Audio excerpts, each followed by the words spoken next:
Bienvenidos a Todo Startups Televisión, la unidad audiovisual de todostartups.com, el periódico digital de habla hispana referente en España y Latinoamérica en el ámbito del emprendimiento, la innovación, la educación, las startups y las nuevas tecnologías, entre otras áreas. También la economía, la empresa, los recursos humanos, y un poco de eso vamos a hablar un poco o mucho durante los próximos minutos.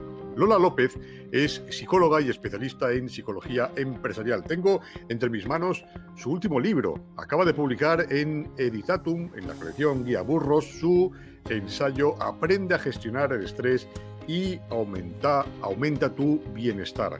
La vamos a saludar ya. Lola, ¿qué tal? ¿Cómo estamos? Muy buenas. Hola, buenos días, Luis Miguel. Encantada de estar aquí con vosotros.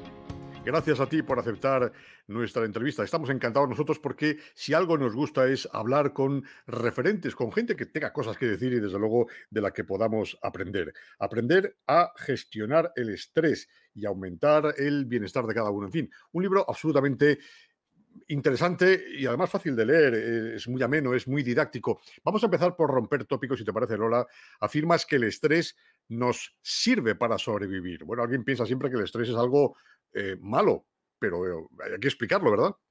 Claro, el estrés no es malo en sí mismo. El estrés es algo que es necesario. Por eso hemos podido sobrevivir desde la historia de la humanidad.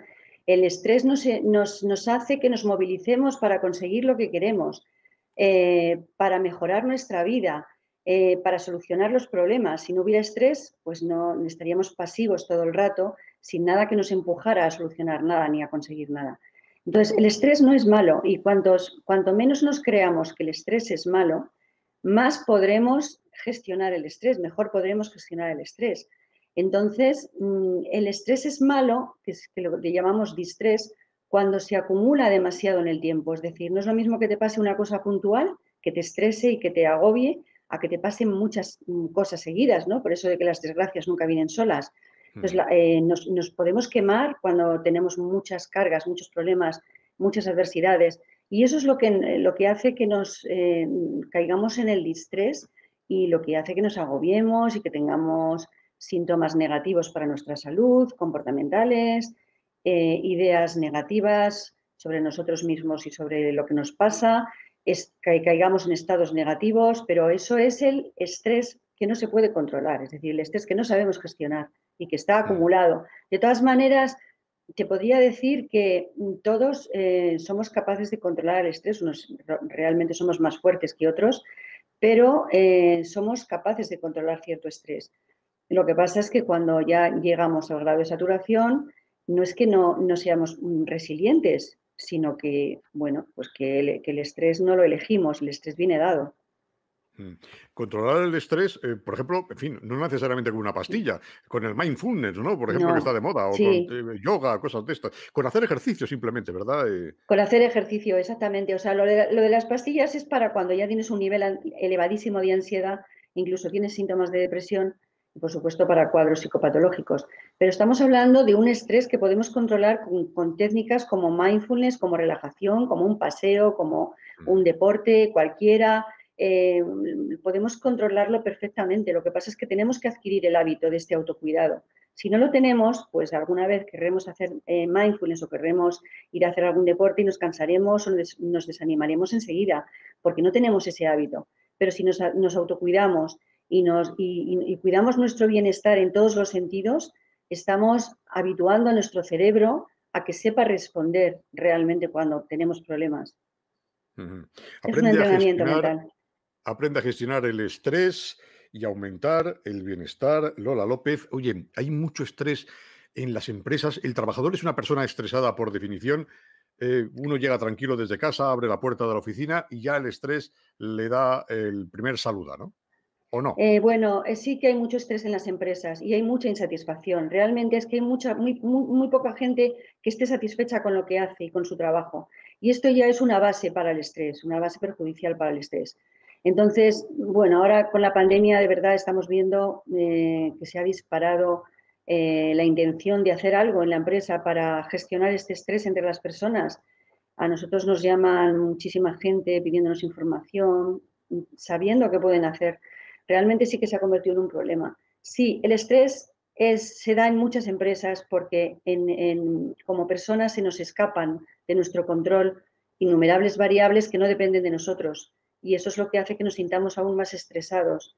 Y realmente sí que existen las empresas y esto se deriva en bajas, en enfermedades, en absentismo, realmente. O sea, es un gran problema en las empresas. Así Pero es.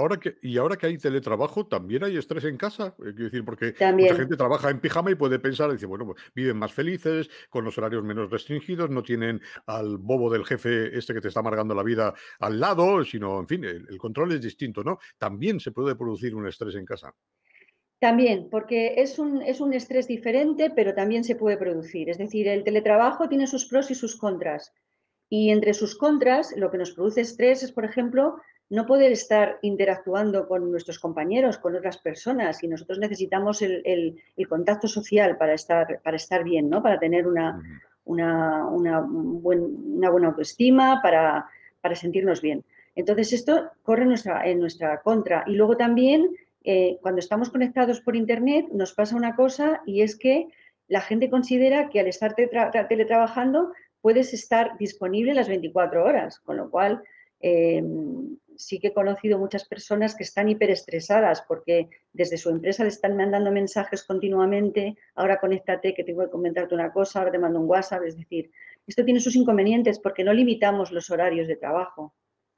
O sea que también hay estrés con el teletrabajo, también lo hay, sí. Es interesante lo que dices. Hay una cosa que me ha parecido interesante, por la que te quiero preguntar, en la página 37 de este libro que has escrito, dices que sonreír nos ayuda a afrontar mejor los problemas. Esto no significa estar trabajando y contando chistes a los colegas, ¿no? Es una putada lo que digo, claro.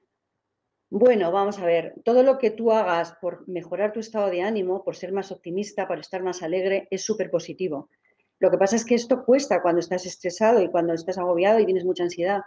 Pero sonreír, una cosa tan sencilla como sonreír, es algo importante porque tú estás mandándole el mensaje a tu cerebro de que estás feliz y el cerebro corresponde a esa felicidad.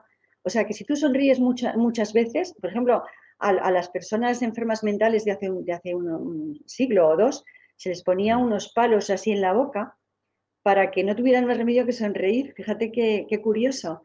Y entonces eso el cerebro lo interpreta como que estás feliz. Y desde luego tienes que cambiar el estado de ánimo negativo cuando estás en estrés, porque si no, de ahí no puedes salir, no podría salir nunca. Y El sonreír es autoconocimiento, sí. fantástico. Como haces tú Eso mientras sí, estás conversando, por ejemplo, me parece muy sí, curioso, ¿no? Porque, sí, estás hablando y al mismo tiempo estás sonriendo, sí, manifestando, ¿no? Una cierta sí, empatía a pesar de la distancia y de la fibra que nos une, más que separa, ¿no? La fibra que nos une. sí. El autoconocimiento, la autoconfianza, la seguridad en uno mismo. Esto de eso hablas también en tu libro, pero esto no es fácil. Sí. Cómo se alcanza este nirvana? Pues mira, el autoconocimiento se lleva a cabo en el silencio, con la introspección. Pues por eso es muy bueno mindfulness para esto, porque te llegas a conocer a ti mismo en el silencio, manteniéndote en pausa, es decir, al margen de todo lo que te rodea y que te está influyendo, ¿no? Todos los mensajes, el bombardeo de información, las opiniones ajenas, la necesidad de ser aceptado, todo esto te está influyendo muchísimo. Entonces, tenemos que aislarnos y tenemos que reconocernos. Y tenemos que saber que lo que tenemos por dentro es lo realmente válido y lo que realmente nos puede hacer felices, no lo que nos da la gente en el exterior, los acontecimientos del exterior. Es decir, no es comprarse un coche, no es tener más dinero, no es estar tú en paz contigo mismo, ¿no? Y por eso te tienes que autoconocer para saber cuáles son tus recursos, tus limitaciones y saber hasta dónde puedes llegar. Todo el mundo cometemos errores, pero también de los errores aprendemos y tú tienes que conocerte a ti mismo. Esa es la base del autoconocimiento, de la inteligencia emocional y de la reducción del estrés. Y cuando me hablas en lo que me hablas de la autoestima es uno de los pilares fundamentales para poder manejar bien el estrés. O sea, si a ti cuando te llega un problema tú te ves incapaz de solucionarlo porque no te ves suficientemente válido para ello, tu autovaloración es negativa, nunca vas a poder salir de los problemas. O sea, siempre te vas a remitir a todo lo negativo que ha habido en tu vida y todas las cosas malas que te han pasado para decir que, bueno, que estás indefenso, que esto es inevitable y que tienes que estar pasivo porque no puedes hacer nada. Entonces, la autoestima es importantísima para todo en la vida, pero para manejar el estrés lo es especialmente. Estoy pensando, por ejemplo, en la práctica religiosa. Rezar, por ejemplo, es un ejercicio de introspección, Sí, de relajación. En sí, fin, no sí, lo sí. puedo comparar ni debo compararlo. Sé que me estás dando la razón, pero no lo debo comparar con el mindfulness ni con el yoga, para nada en absoluto. Pero sí es un momento de estar, en fin, De recogimiento, sí, de sí. recogimiento, ¿verdad? Sí, ¿Podría sí, ser una salida sí, indirectamente al estrés, por ejemplo? totalmente, Más allá de lo que significa totalmente. realmente y del valor que tiene rezar, ¿verdad? Totalmente. Es decir, Mm, aquí hay muchas formas de llegar a la paz espiritual, de llegar a la calma interior y a la claridad mental. Y muchas veces es la oración, es decir, no es solo meditación. O sea, hay gente que consigue su bienestar y consigue su felicidad hablando con Dios y metiéndose en una iglesia y estando ahí recogido en sí mismo y con Dios. Y eso es tan fundamental como poder hacer otro tipo de cosas como meditar o mindfulness. Es decir, mm. mindfulness lo que pasa es que es más entrenamiento mental, está más relacionado no tanto con el budismo, porque el budismo fue un poco la base, pero los psicólogos y médicos lo consideramos como entrenamiento mental fundamentalmente. Entonces no es lo Ujú. mismo, pero sí que cuando tú te haces, por ejemplo, un retiro de mindfulness es recogimiento en ti mismo. Y eso también lo haces con la oración. O sea, yo recuerdo un retiro que hicimos en una casa de religiosas y Ujú. cuando íbamos de la sala de meditar mindfulness a la habitación pasábamos por una pequeña capilla y recuerdo que algunos de nosotros nos parábamos en la capilla y seguíamos allí no meditando, sino rezando. Y era como un refuerzo a esa meditación, ¿no? Porque es estar contigo mismo, con tu introspección.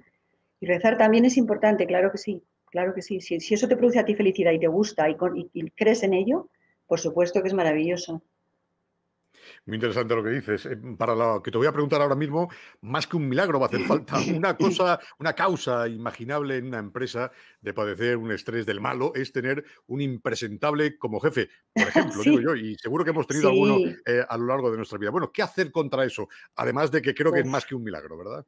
Es complicado, porque los Mm, líderes y los directivos malos, que también los hay, influyen muy negativamente sobre la gente y la gente no puede hacer absolutamente nada porque ¿qué van a hacer? Es decir, lo único que pueden hacer es intentar manejarlo con la mayor mano izquierda y con la mayor resiliencia que puedan. Y eso también se puede conseguir.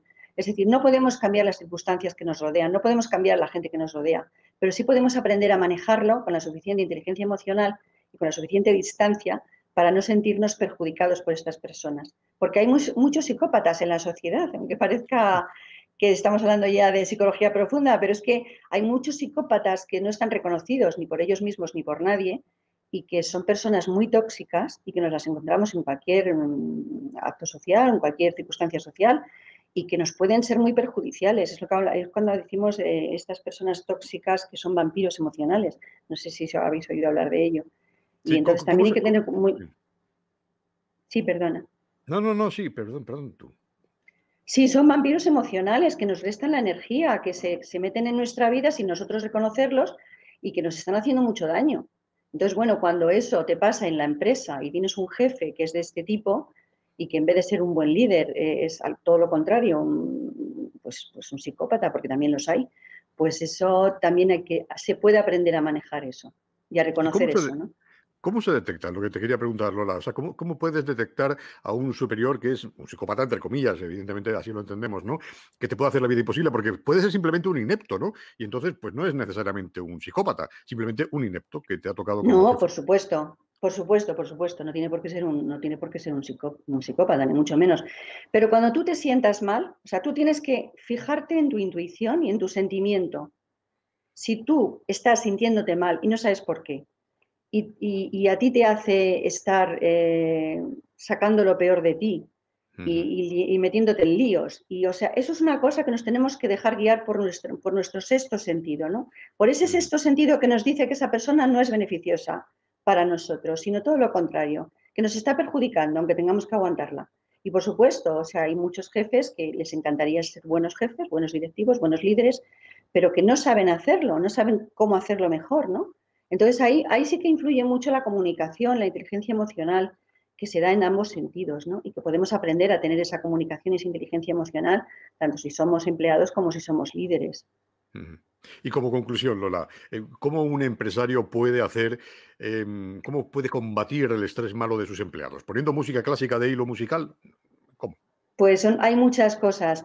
En primer lugar, yo diría que poniendo buenos líderes, dando formación a esos líderes para que sean buenos líderes, porque de ellos va a depender la salud emocional de la gente. Y luego, pues, aumentando el bienestar de la empresa. Y hay muchas maneras de aumentar el bienestar, desde haciendo mindfulness, haciendo deporte, planes nutricionales y alimenticios que sean beneficiosos para el estrés. O sea, hay muchas cosas que se pueden hacer para favorecer el bienestar de la empresa. Y es que eso va a incidir directamente sobre el beneficio, va a incidir directamente sobre el bienestar, la salud y el estar bien todo el mundo en la empresa. O sea, no es lo mismo estar trabajando satisfecho de estar haciendo lo que estás haciendo a estar trabajando amargado porque no puedes hacer nada por cambiar las circunstancias. Entonces, se pueden hacer muchísimas cosas. Lo que hay que ser conscientes es de que no se echa en saco roto estas cosas, nunca se caen en saco roto. Todas estas cosas, cuando además el personal, la persona percibe que tú te estás interesando por él como ser humano, solo como ser humano, aunque solo sea como ser humano, eso es una ventaja competitiva bestial, es una cosa buenísima. Lola López, aprende a gestionar el estrés y aumenta tu bienestar. Te lo he dicho, creo que antes, off the record, me ha gustado mucho tu dedicatoria. Dedicas este libro a tu madre, dices que aunque ya se ha ido, nos sigue cuidando y protegiendo allá donde esté.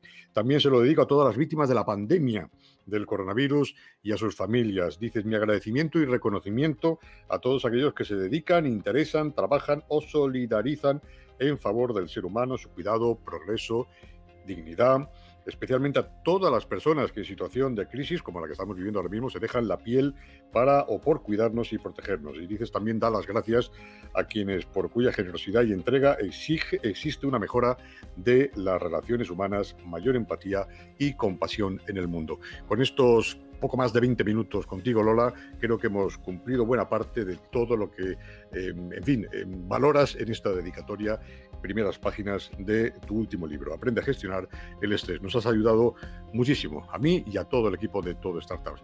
Muchísimas gracias, Luis Miguel. ¿Te puedo decir una última cosa? Aunque me esté pasando de los 20 minutos. Sí, por supuesto. Gracias. En septiembre sale mi próximo libro, que va a ser un libro mucho más grande, es un libro técnico sobre cómo vencer el estrés laboral. Y saldrá en septiembre, así que aquí estoy, por si me queréis otra vez. Repítelo porque se ha cortado justo, la fibra nos ha fallado justo en el título. ¿Cómo se dice? ¿Cómo aprender a qué? ¿Cómo vencer el estrés laboral? O sea, es el estrés dedicado a empresas y a gente que trabaja en empresas, a emprendedores, autónomos, etcétera. Y saldrá en septiembre. Ya podemos anunciar que en septiembre volveremos a hablar, Lola. ¿De acuerdo? Muchísimas gracias, Luis Miguel. Gracias a ti. Todo Startups es propiedad del grupo educativo que conforman la Escuela de Negocios, Centro de Estudios Financieros, el CEF y la Universidad a Distancia de Madrid, la UDIMA. Nos vemos y oímos pronto, emprendiendo con menos estrés del que necesitaríamos, ¿no? Al menos estrés del bueno, como no podría ser, como siempre digo, de otro modo. Hasta pronto.